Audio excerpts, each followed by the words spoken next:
India is getting ready to welcome the world as the G20 Summit is about to kick off. I'm Barkha Dutt, you're with the Mojo Story.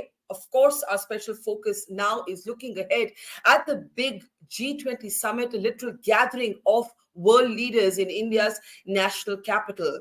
While Delhi is all dressed up, there is going to be hard questions and hard negotiations at the summit. And the big question, of course, is whether there will be a joint statement at the end. The missing person in the room is, of course, Xi Jinping, the Chinese leader who has chosen to send the Chinese premier to the summit instead. Is this a sign of intractable, complex, tense state of affairs between India and China? Remember, Xi Jinping and Prime Minister Modi did meet on the sidelines of BRICS just a couple of weeks ago. What do we make of Xi Jinping's absence? And also, what do we make of it in the context of the new provocative Chinese map, a Chinese map that has now led to Japan being the newest country to object to China's neo-imperialist ambitions, as clearly captured in this map. All of this as a standoff continues at line of actual control in eastern Ladakh for actually almost 3 years now. There's a lot to talk about as we look today in this special program at the China factor and what we may expect from the G20 at the end of these 3 days. Let me introduce our panel of very special experts today. Joining us on the program is Hasnain, who's of course one of India's best-known journalists. She's also the diplomatic editor of The Hindu. Always good to see you, Hasnain. Also joining us is military veteran, former General Officer Commanding of the 15th Corps, General Hasnain. Always a pleasure, sir. Also joining us is one of India's best-known diplomats, Ambassador Dileep Sinha. Welcome back to the program, sir. And also welcoming back to the Mojo Story this evening is Harsh Pant, who's of course a strategic affairs analyst with the Observer Research Foundation. Welcome, everybody. I'll start with you, Ambassador Dileep Sinha. As somebody who actually thought that it was time for India to walk out of the SCO, because, why be part of a forum that is led by the Chinese? What do you make of the absence of Xi Jinping? How do you read it? And let me ask you, do you believe Xi Jinping is making a mistake here, or what is the message he's sending? Well, the temptation has always been, the initial reactions were that this has been done by Xi Jinping to snub India. He does not want to come into a forum where India takes center stage and a place where Prime Minister Modi will be holding forth. His meeting with Prime Minister Modi at Johannesburg, well, hardly a meeting, it was a conversation, did not go well. There were controversies immediately thereafter. And in the military level talks, there was no progress at all. So all this would make one feel that Xi is not coming because of the India factor. But some other reports seem to indicate that there is a possibility that there are internal problems in China because of which Xi Jinping is not coming. And this report emanates from Japan. It's a Nikkei report saying that at a secret conclave of the Communist Party leaders, Xi was pulled up for various things within China. We all know that China's economy is not doing too well. Now, if you look at Xi's boycott of not going to the East Asia and the ASEAN summit, that is right in the backyard of China. He's avoided that. And even at the BRICS summit, his participation was there, but he left. He did not participate in the business forum, and he left pretty early. So all this seems to indicate that things are not going well within China for Xi Jinping. But his not coming here is a loss because so many leaders were looking forward to meeting him. Apart from President Biden, I believe even the Japanese Prime Minister was keen to talk to him because of the confrontation they had, not only because of the map, but also because of that Fukushima water issue. Let me bring in General Hasnain. Do you think that this is internal dynamics, of China at play, as Ambassador Sinha suggests. And, we've seen before also reports that Xi Jinping is, facing trouble, is facing the heat at home. But that last time around, that didn't turn out to be correct. This time, we don't know. Or do you believe that it's about not actually sharing a stage where India and the Prime Minister as host to this G20 summit would clearly be the person and the country under the arc lights? See, Barkha, I tend to agree with Ambassador Sinha first, but I'm tempted to go along with what you subsequently said in your statement just now. There's somewhere a combination of the two which is at play. There is no doubt, at the cost of repetition, the fact that Xi Jinping did not attend the last day of the summit, the BRICS summit, and actually his speech had to be read out by the Commerce Minister, was an indication itself.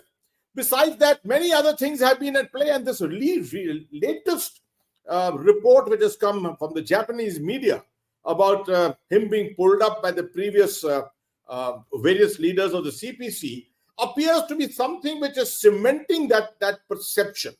I think it all started from quite far back, almost 3 months back, when you had the removal of the foreign minister and the return of Mr. Wang as the foreign minister. That was perhaps the start point of this whole thing. But again, one is tempted to also feel that China is not a nation who knows diplomacy too well. China has not played the India card well at all. And in many other cases, you find the entire policy with the ASEAN, with Japan, with South Korea, things haven't been too rosy. So the Chinese aren't adept at playing this kind of a diplomacy. They think they're on the path of growth. Comprehensive national power is increasing. That gives them a right to actually bully the rest of the world. Actually, this is the time when what Deng Xiaoping had mentioned in 1978, right? Keep a big stick and continue to talk peace. That is the policy which China should continue to be following at the moment until the 2035, the timeline which Xi Jinping himself has set for himself for China to attain ultimate power as such. But somewhere in the middle, things seem to have gone wrong.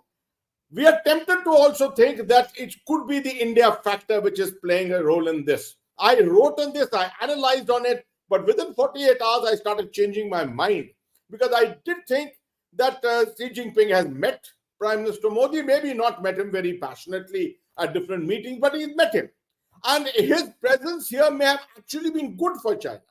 Lots of things could have been discussed with different nations with whom the Chinese have got differences, but most of all with India, where an attempt is being made to try and transparently show that things are improving, while actually they are not on the ground. Yeah, that last bit is very important because, Hasnain, when the two leaders, Prime Minister Modi and Xi Jinping, did meet on the sidelines of the BRICS summit, there was controversy attached to that meeting. The Chinese made it a point to say that meeting was at the request of the Indians. India, of course, rebutted that sharply and then reinforced the situation at the line of actual control. Do you think the answer to why Xi Jinping is not attending the G20 lies in that meeting that was behind closed doors? There were no photo ops. There wasn't much revealed about that meeting. Could the answer lie there? Well, I certainly think, and I would swap around the emphasis that General Hasnain has put and say that I think the reason for Xi Jinping not coming is definitely a message for India. And I think that for him to have come to India without any kind of breakthrough on the line of actual control and the continuing standoff would not have been something China would have seen as possible. And turn it around, would it be possible for Prime Minister Modi in these circumstances to travel to China while the armies are still faced off against each other at the line of actual control? So I think it is a message. I think the way that the Chinese delegations have been behaving at the G20, particularly since we saw India turn around that SCO summit into a virtual summit, is also another indicator. Because if President Xi Jinping had planned to come to India, then perhaps we would not have seen Chinese delegations blocking the joint statement on quite as many factors. Because it's not just, of course, the Ukraine paragraphs that are holding up the leaders' declaration at the G20 right now. It is, amongst other objections, China's objections on debt financing, differences on climate, the differences on things like Sanskrit phrases like Vasudhaiva Kutumbakam. We've seen and we've been hearing from Sherpas around the world about the kind of differences between the Indian and the Chinese side on a lot of these. If he was coming, I think the Chinese delegation may have been a little easier on these fronts. And I definitely think there is a message there. What his internal problems may be, perhaps we will find out in the due course of time. But it's certainly the internal happenings didn't stop him from being at the BRICS summit, from going to South Africa for a bilateral state visit as well, where he received this big medal. So it didn't stop him from doing all of those things. It hasn't stopped BRICS from having a joint statement. It hasn't stopped China from being a part of a joint statement at the East Asia Summit today in Indonesia. So I think a lot will depend when we see how the G20 works out this weekend. But I do think that there is a messaging from Beijing to Delhi about the fact, and India has said it too, that without some kind of a resolution at the LAC, relations can't be normal. I think that includes a visit by the head of state. Are you saying? And by the way, there's one of our members of the Mojo community saying entirely agree with Ms. Haidar. For Xi Jinping to visit Johannesburg and Jakarta and skip New Delhi, it's a pointed indicator. He didn't go to Jakarta. India. Yeah, he didn't go to Jakarta. Yeah, I'm just went to that. Correct. Just reading out the comment verbatim, so I caught that live. But it is a pointed indicator to India, to our place in the world. Now, you said it's a message. What's the message? Because you seem to be suggesting that it also suits India to not have him here.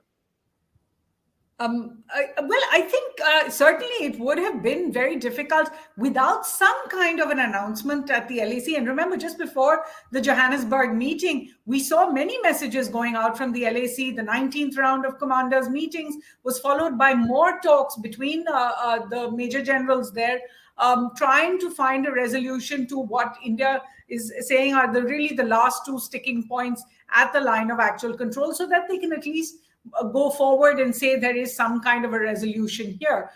Without that in place, and look at how the Johannesburg meeting went out. And Barkha, I don't like to sound like a stuck record on your show, but I say this again and again. Why is there no transparency? Why does Prime Minister Modi feel it's okay to have this sofa set talk on the sidelines of a BRICS summit, but not have a proper bilateral with the Chinese side?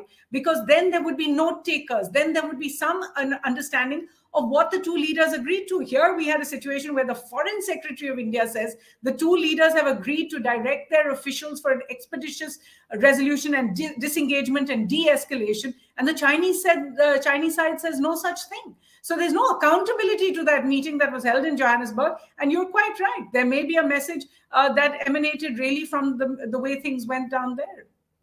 Harsh, Pant, let me bring you in at this point. A couple of other things that happened alongside. They're not surprising in themselves. The Chinese blocking, sanctions that India wants moved at the United Nations. We saw our representative there lashing out at that. We also saw, very unusually, China's ambassador to Nepal being critical of India on camera.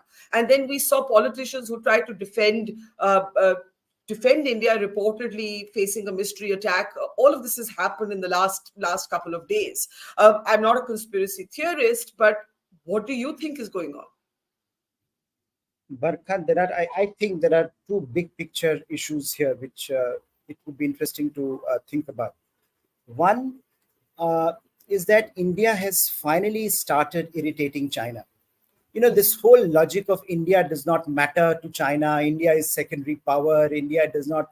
It's China and the Americans at play. I think now finally it is brass tacks time, and I think we are now irritating Chinese like we have never done before. And we see it everywhere. We see it bilaterally. We see it trilaterally. We see it regionally, as you were pointing out. We see it globally. And I think the other point is that India-China dynamic has gone global. It is now in SCO. It is now I think Indian Foreign Minister pointedly saying that, look, the only reason we are not in UNSC is because of China. You look at, of course, G20 is the primary forum as of now, what we are discussing. And I think what Suhasini was saying, to expect Chinese leader to be here when the Chinese have been so obstructionist throughout this entire process, seems to me quite extraordinary to me. I mean, I would not would expected China to come here, Chinese leader to come here, given what they were behaving throughout this process. So I think there is we should be patting ourselves back. We are doing something right. That we are irritating the Chinese. They are making a point of showing it off that India is getting under their skin. Now the question is, what happens now? Is there a way out? Because we have to, as two neighbors, deal with each other, and I don't think there is a way out as of now. So clearly, I think there is a point here that it's a mix of Chinese internal problems and India's ability to showcase its leadership at a time when clearly there is a leadership void at the global level, and India is. A lot of things that India is saying, for example, as part of its G20 process, that has become very, very visible. Like the whole global South issue. When it all started off, everyone was sniggering. Oh, what is this global South? It's back to usual non-alignment business and all that. Look at how everyone is now talking about global South. Chinese are saying global South. Russians are reaching to the Africans. You have an entire European and Western approach to outreach to the global South. G7 engage the global South. So I think Indian diplomacy should be credited with something that I think usually we do not do.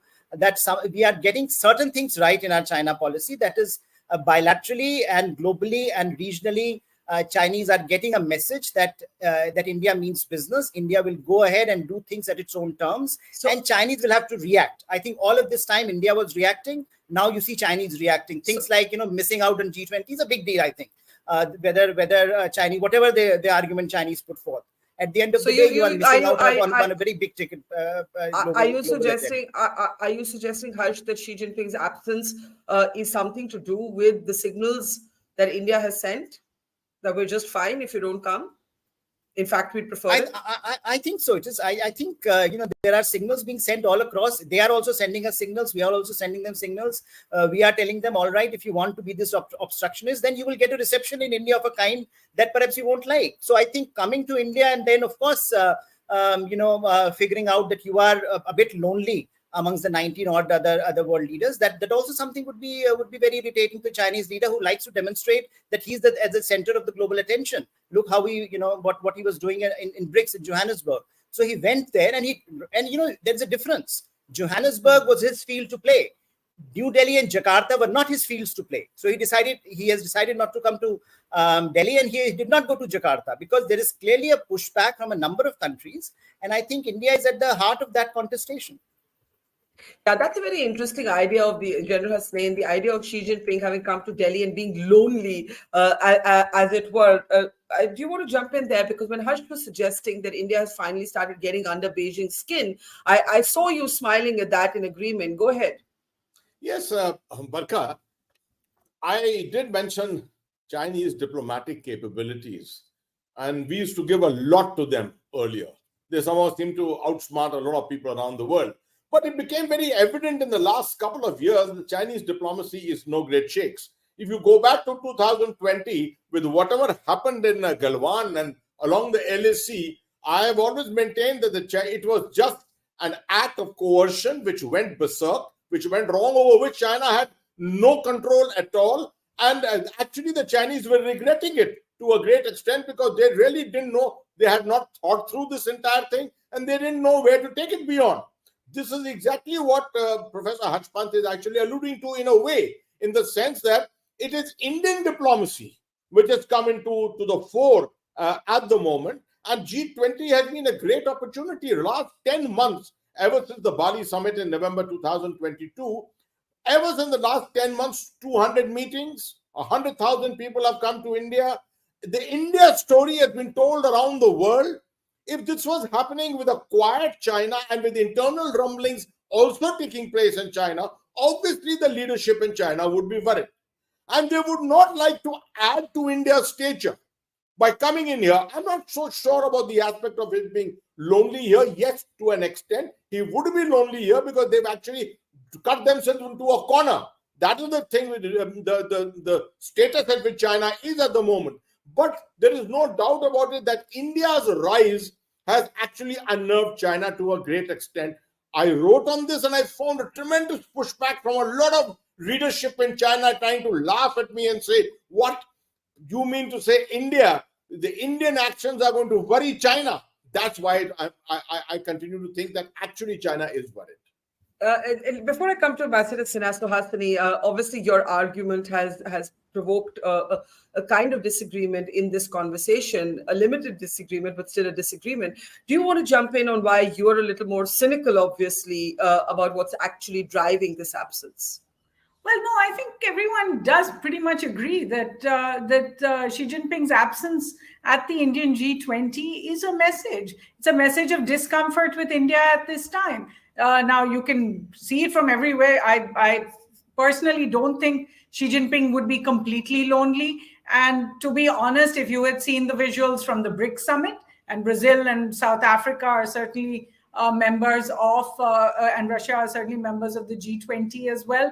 Or if you had seen, the Bali summit of last year that General Hasnain referred to, I don't think China is isolated as much as there is an increasing level of discomfort many countries have with the stance that China has taken. But when it comes to India and China, yes, this is a bilateral problem. It's a problem with armies facing off each other at the line of actual control, something that the two sides have not been able to resolve since April 2020. I don't think we can brush that under the carpet with this. And sure, as analysts, I'm sure we all love to pat ourselves on the back and say, India is responsible for having, shown China a thing or two.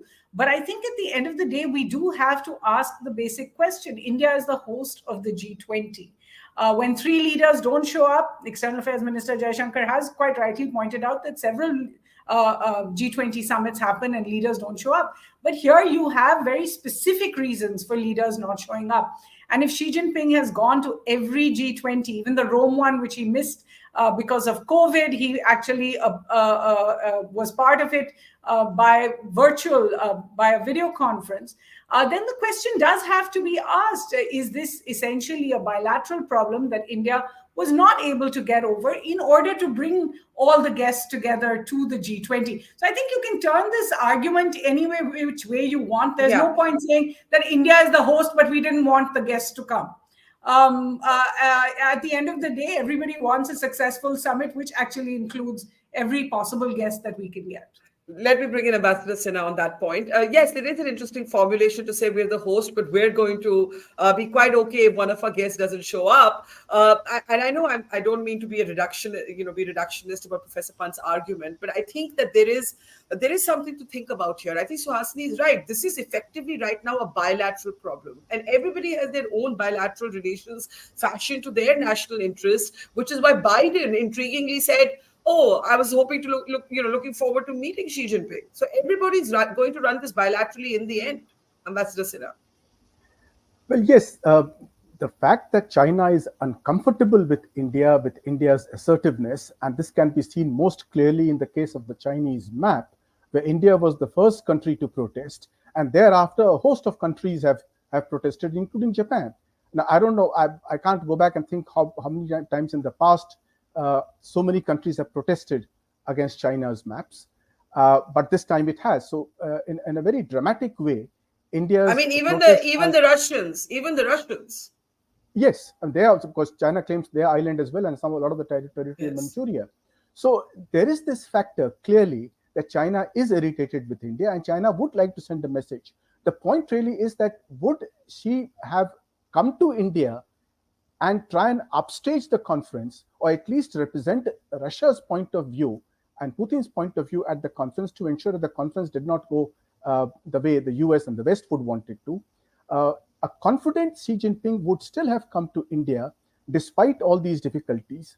Why he's not coming to India, I feel, is one of the reasons is that he's not feeling comfortable, whether in terms of the Chinese function of the Chinese economy, China's other troubles, and also the problems that are there within the party itself, which is why it is not just the G20 that he's not coming to.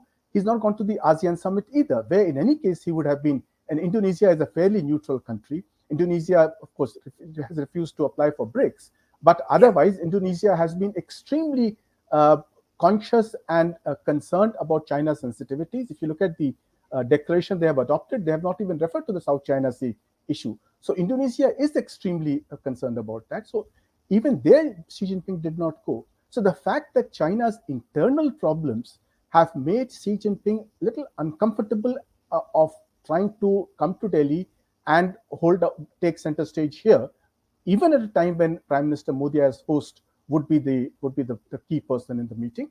But nonetheless, with all the other world leaders around, Xi Jinping holding bilateral meetings with Kishida or with President Biden or with the other leaders would put him up as a world leader, which he is.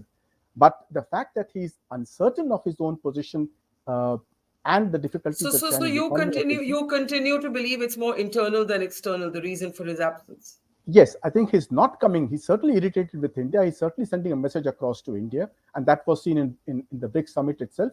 But thereafter, the lack of confidence comes from his internal problems. Harsh Pant, let me bring you in on that. You said good for India. We've finally begun to irritate the Chinese, and I think every Indian would agree that it's great that if we're irritating the Chinese. But to Ambassador Sinha's point, the absence of the ASEAN summit in Jakarta, where there is no evident friction with the host country, how do we then juxtapose that absence with this absence? But look, even the Indonesians have objected to the map, and even 3 odd countries in ASEAN have objected to the map. So I think Chinese are irritating countries everywhere. I mean, I agree with General Hasnain was pointing out the diplomacy. See, a few years back, Barkha, everyone was gaga over Chinese diplomacy. Everyone was saying, "Oh, how fantastic Chinese are doing globally." So I think there needs to be some course correction here, that they were not doing very well actually. We were overestimating their confidence, and I think that aggression that they've shown is really now being reflected in the way countries are pushing back.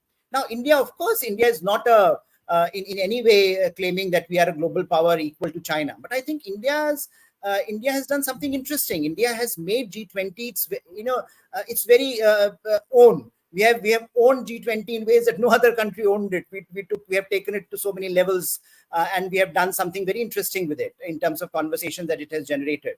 And the fact that we have been able to bring out the aspirations of the global South on this on the global agenda is also a reflection of the way we have portrayed our concerns and linking those concerns with the wider world. So I think we are navigating a world where great power contestation is a reality, and China's rise is a reality. No one is saying here that we are on par with China, but the question is, what do you do when you have Chinese almost not reconciling to the fact that there is an India that they have to reckon with? At the end of the day, if you see, even before Galwan, what was Chinese response? I mean, we were trying very hard. You had the entire Wuhan spirit and Mamlapuram engagement. And I mean, many in India would question that. What did we gain out of that? Even that point, people were criticizing Prime Minister Modi. Why is he doing this? What is there in Wuhan? What is there in Mamlapuram? Why are we engaging with China? So today, I think the question is, foreign policy is not a one-way street. It's also what other sides does to you. And today, what Chinese are doing to India is actually very evident. How many stakeholders are there for China in India today? They are losing stakeholders. Even the communist parties of China won't speak in favor of China publicly today. So I think the question that we have to ask is, why is it that such a rapid deterioration has happened? Of course, we can't live with that. Something has to give because it's the largest neighbor, largest economy, big power. But I think conceptually and analytically, I don't see any point in saying that, oh, Chinese are not coming to G20, therefore G20 is a disaster. I mean, I think we have to look at what we are going to do with G20. What is our agenda with G20? We can't have Chinese deciding what the G20 agenda is going to be or how G20 is going to perform. So I think it's ultimately for India to make a point there and say that, look, we knew from the very beginning that there are fault lines. We knew from the very beginning that there is going to be polarization. And from the very beginning, as the ministerial tracks were progressing, Chinese were very obstructionist. So clearly, we had to live with that, that we have to find a way out. So if the Chinese are not coming at the end of the day, I don't think it's India's fault. Yeah, I don't think it's about anyone thinking it's India's fault. It's about, so Hasnain, maybe you can come in there since you believe, and then I'll come right to General Hasnain. I don't think it's about India's fault. It's about whether the G20 in any way, I don't want to use the word diminishes, but it receives a tiny knock with the absence of Xi Jinping. Well, I think just the fact that Xi Jinping has made an effort to go to every G20 since he took over in 2013, and he's not coming to India, speaks for itself. I just want to clarify one point. Although there were rumors that Xi Jinping would perhaps go for the East Asia Summit, actually, East Asia Summit is always attended to by the Chinese premier, not the Chinese president.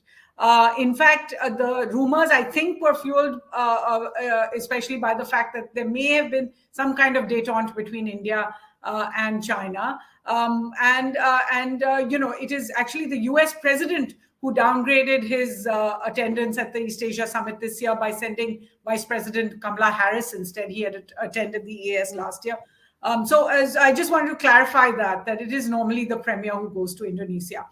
As far as how this affects India's G20, Barkha, at the end of the day, as I said, every guest counts. It is nice to get a full house. It's nice to get everybody that you invite coming to India. I think the second place where it could affect is the idea of the joint statement itself, because when leaders come together, it is easier to get them on the table and for the host country's leader to push them through the last mile, just as we saw in Indonesia last year, particularly when you have this very fractious situation over the Ukraine paragraphs, the Bali paragraphs, or what is called paragraph 6 now, which is on geopolitical issues, which is now the sticking point between them. So that's the second place where there is some kind of loss because one of the big leaders does not come. After all, if the P5 are part of the G20 and two of the P5 are not coming, then it changes it. And I think the third place where if you were to look for where India does,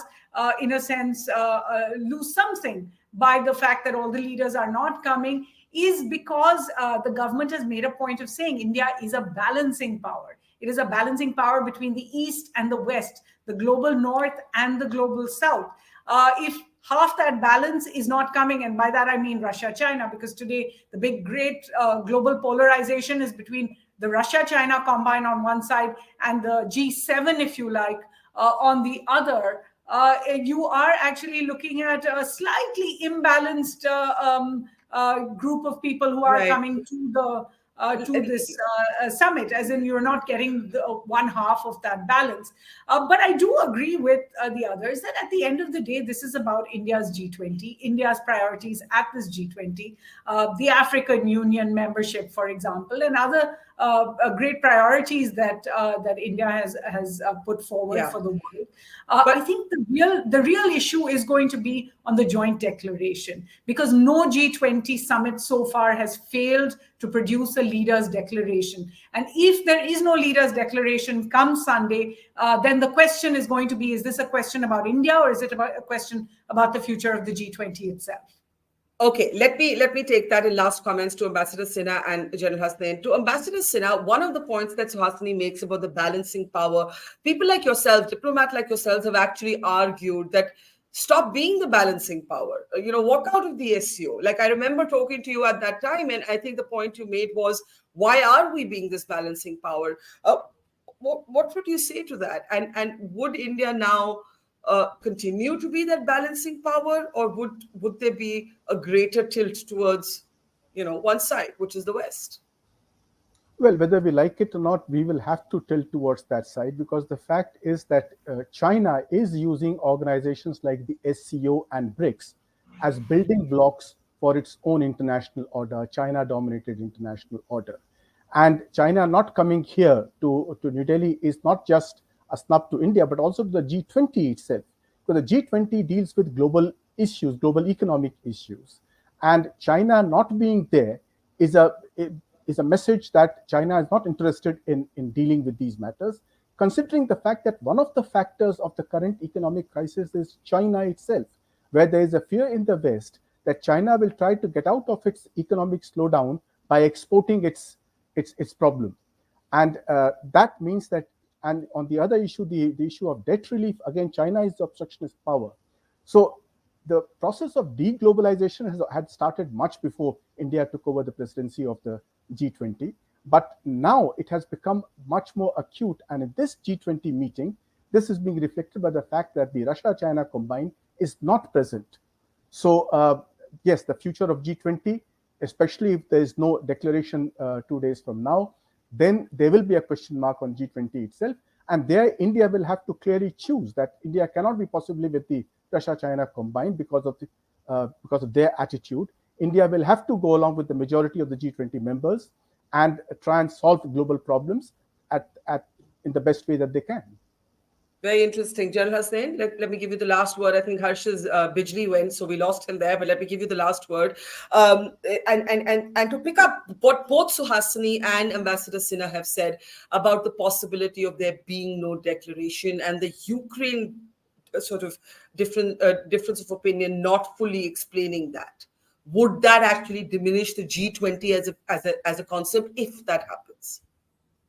I don't expect a statement on Ukraine to be by consensus to be there at all. I have my doubts it's going to come because there is a tremendous pushback taking place on the dilution of anything which was said in those two famous paragraphs from the Bali Declaration. There is tremendous pushback by the EU, by the United States, UK, and all of them. But having said that, let me introduce one last element into this. Whatever has to be said, whatever was to be said by Xi Jinping or by Mr. Putin will be said by the Russian foreign minister and by the Chinese foreign minister. So Hasnain was reminding us that, we've been saying absence of China. It's the absence of Xi and not the absence of China. But absolutely, I mean, they're all there. But I think such meetings into which a lot is invested, and India has invested a hell of a lot in it. In such meetings, the absence of personalities such as Mr. Putin and Xi Jinping obviously robs the event of its, romantic value to a great extent. Because there is a romance attached to that diplomatic event. It's one of the biggest events. In case of India, it's after 40 years, 1983, that we had Chogam and Nam, and now it is 2023.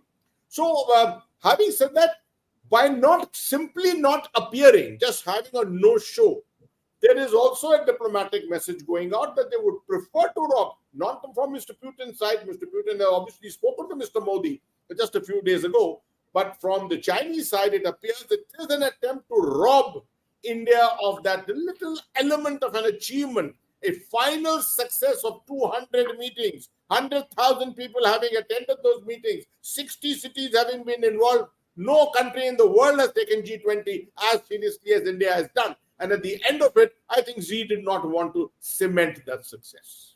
So not wanting to share space in the arc lights that would have been owned by India is your last word. We'll leave it there. Let's see what happens over the next 72 hours. It is going to be an interesting time, and interesting is an understatement. Thank you very much, Ambassador Sinha, Suhasini Haidar, to General Hasnain, and to Professor Harsh Pant for joining us. Do watch our special coverage on the G20 Summit right here at Mojo Story starting tomorrow and through Sunday. Thank you very much for watching, and see you soon.